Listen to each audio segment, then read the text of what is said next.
Welcome back everyone in the next tutorial class on basic mathematics. Topic of our today's lecture is expression for perpendicular distance of a point from the line. अब हम देखते हैं course outcome. Use the given condition of a straight line to solve basic engineering problems. So let's see the learning outcome. आज का ये video देखने के बाद आप लोग perpendicular distance of a point from the line के एक्सप्रेशन को अच्छे से समझ पाएंगे और उससे रिलेटेड एग्जाम्पल इजीली सॉल्व कर पाएंगे. हमारा आज का टॉपिक है expression for perpendicular distance of a point from the line. Okay इसके पहले वाले वीडियो में आपने कौन सा कंसेप्ट पढ़ा है? Expression for angle between two lines. ठीक है, ध्यान से हेडिंग देखेंगे सभी. वहां पे आपने एंगल के लिए देखा है. अब ये क्या है? परपेंडिकुलर डिस्टेंस के लिए है. ठीक है, ओके. तो देखिए जो लिखा है उसी हेडिंग से समझ में आ जाता है. Perpendicular distance of a point, एक पॉइंट से फ्रॉम द लाइन. ठीक है, एक पॉइंट का डिस्टेंस कोई लाइन के ऊपर से जो आ रहा है तो उसके लिए ध्यान से समझने के लिए देखिए. ये है हमारी एक्स एक्सिस और ये है हमारी वाई एक्सिस. तो यहाँ पर इन दोनों एक्सिस को कट करते हुए ये हमारी एक लाइन जा रही है, लाइन एल ले लेते हैं हम इसे. ओके, और यहाँ पर सपोज एक पॉइंट है. क्या है? एक पॉइंट लिया हमने, point capital P x1 y1. Okay, ये पॉइंट P से इस लाइन के ऊपर क्या ड्रॉ किया हमने? लाइन ड्रॉ, एक परपेंडिकुलर डिस्टेंस ड्रॉ किया. क्या ड्रॉ किया? Perpendicular distance. ठीक है, तो ये जो डिस्टेंस है, ठीक है, इसे हम डिनोट करते हैं स्मॉल p से. कौन से p से? स्मॉल p से. और हमें ये लाइन के ऊपर, लाइन से कैपिटल P से लेके यहाँ तक का जो डिस्टेंस आता है ये फाइंड आउट करना है. ओके, तो ये जो स्मॉल p है इसके लिए डायरेक्टली हमारे पास एक फॉर्मूला गिवन है. इसका डिस्क्रिप्शन एग्जाम में नहीं आता है, हमें डायरेक्टली फॉर्मूला यूज करना है. ठीक है, तो फॉर्मूला देखते हैं. क्या है formula? Mod ax1 plus by1 plus c divided by under root a square plus b square. Okay, तो क्या कंसेप्ट है कि हमारे पास क्या रहेगा? अगर हमारे पास एक लाइन गिवन हो, ओके, एक लाइन गिवन हो और क्या गिवन हो? एक पॉइंट गिवन हो, और उस लाइन से एक वो पॉइंट तक का डिस्टेंस हमें मेज़र करना है, जानना है. तो इसे कैलकुलेट करने के लिए ये फॉर्मूला दिया हो. ओके, तो बहुत इजी फॉर्मूला है, सिर्फ फॉर्मूला याद रखना है आप लोग को. तो देखिए इसमें वैल्यू कैसे पुट करेंगे हम? ये जो लाइन रहेंगी, लाइन में ए बी और सी क्या है? कांस्टेंट है. ठीक है, कोई नंबर्स है. तो ये लाइन में से देखकर हम ए बी और सी की वैल्यू पुट कर देंगे यहाँ पर, और डिनोमिनेटर में ए और बी की. और हमारे पास जो पॉइंट गिवन रहेगा वो क्या रहेगा? x1 और y1. उसकी वैल्यू हम कहाँ पुट कर देंगे? यहाँ पर पुट कर देंगे. तो हमें क्या मिल जाएगा? किसकी वैल्यू मिल जाएगी?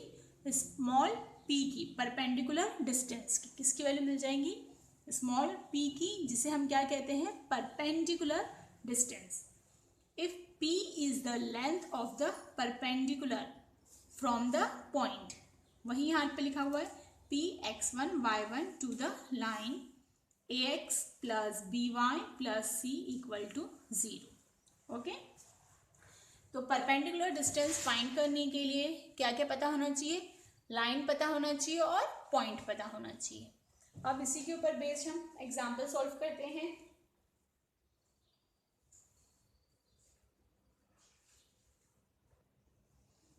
Example, find the length of the perpendicular from 3 to on the line 4x minus 6y minus 5 equal to 0. Okay, क्या फाइंड करने के लिए कहा है? Length of perpendicular. ठीक है, स्मॉल p की वैल्यू हमारे पास पॉइंट गिवन है 3 2 और लाइन गिवन है 4x minus 6y minus 5 equal to 0. Okay, given capital P x1 y1 equal to 3 2 and line ax plus by plus c equal to 0, 4x minus 6y minus 5 equal to 0. Okay, ये हमने लिख लिया जो given है. अब formula सभी को याद हो जाना चाहिए. Small p equal to mod, क्या फॉर्मूला है? ax1 plus by1 plus c divided by under root a square plus b square. Okay, mod sign complete. अब सिंपल वैल्यू पुट करना है. तो a की वैल्यू क्या है हमारी? 4. क्या है a की वैल्यू हमारी? 4 है. मॉड a की जगह हम लिखेंगे 4. x1 की वैल्यू क्या है हमारी? 3 और y1 की 2. ओके, तो x1 की जगह हम लिखते हैं 3 प्लस b की जगह क्या लिखा है? 6, लेकिन यहाँ माइनस का साइन भी है तो b की वैल्यू क्या है? -6. y1 की वैल्यू है 2 प्लस c की वैल्यू है -5 divided by under root a.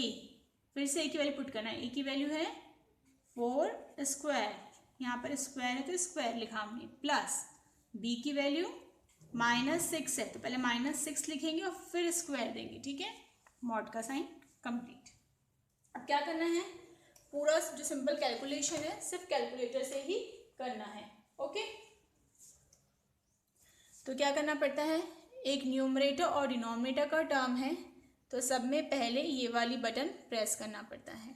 जो न्यूमरेटर में टर्म लिखे हैं बिल्कुल वैसी की वैसी यहाँ पर एंटर करते जाओ. 4 bracket 3 bracket complete. Okay, plus का साइन ब्रैकेट में -6 ब्रैकेट कंप्लीट, अगेन ब्रैकेट में 2 प्लस का साइन ब्रैकेट में -6 ब्रैकेट में 2 ब्रैकेट कंप्लीट, फिर से प्लस का साइन ब्रैकेट में -5. ओके, यहाँ तक हो गया. अब आपको डिनोमिनेटर की वैल्यू पुट करना है.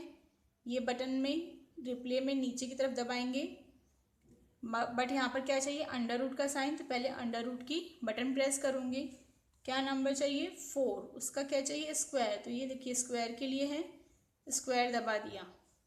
उसके बाद प्लस का साइन, फिर ब्रैकेट में -6 लिखा, ब्रैकेट कंप्लीट किया और वहाँ पर भी स्क्वायर चाहिए तो ये स्क्वायर की बटन प्रेस कर दिया. हो गया. उसके बाद क्या दबा देंगे हम? इक्वल टू की बटन. ओके, तो क्या आंसर आ गया? -5√13/26. बट ये क्या है? लेंथ है. -5/√13/26 मॉड साइन के अंदर है. ये कौन सा डिस्टेंस है? लेंथ. ये पॉइंट से लेके ये लाइन तक का जो डिस्टेंस है वो हमने फाइंड आउट किया, लेकिन वो नेगेटिव हो सकता है क्या? नहीं, वह नेगेटिव कभी नहीं हो सकता. जो भी आप लोग कुछ भी आप स्केल से मेजर करोगे वो कभी भी नेगेटिव रहता है क्या? नहीं. इसीलिए हम हमेशा यहाँ पर क्या लिख रहे हैं? मॉड का साइन लिख रहे हैं. ओके, तो क्या करना है? अब इसे मॉड से बाहर लिखते समय से पॉजिटिव फॉर्म में लिखना है. इसका मतलब कि माइनस का साइन वहाँ से हटा देना है. 5√13/26 यूनिट्स. क्या लिख देंगे? यूनिट्स. क्योंकि यहाँ पर कुछ लिखा नहीं है मीटर सेंटीमीटर, कौन सी यूनिट में है, तो इसलिए हमने सिर्फ यूनिट्स लिख दिया। ओके, तो एकदम ही इजी एग्जाम्पल है। पॉइंट गिवन रहता है, लाइन गिवन रहती है। इस तरह से आप पहले उसे लिख लेंगे, फॉर्मूला लिखेंगे और फॉर्मूले में वैल्यू पुट करके कैलकुलेटर में एंटर करेंगे, डायरेक्टली आपको आंसर मिल जाएगा। अगर माइनस में मिला तो ध्यान रखना है, ओके, उसे हमेशा पॉजिटिव फॉर्म में लिखना है। अब इसी से रिलेटेड आप लोग को असाइनमेंट सॉल्व करना है।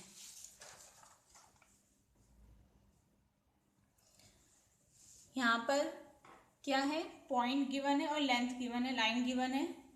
पॉइंट और लाइन दिया हुआ है, फॉर्मूला अप्लाई करेंगे और length of perpendicular find out करेंगे। और सभी के यहाँ पर आंसर भी दिए हुए हैं, उसे आपको टैली करना है कि आपका करेक्ट आया है या नहीं।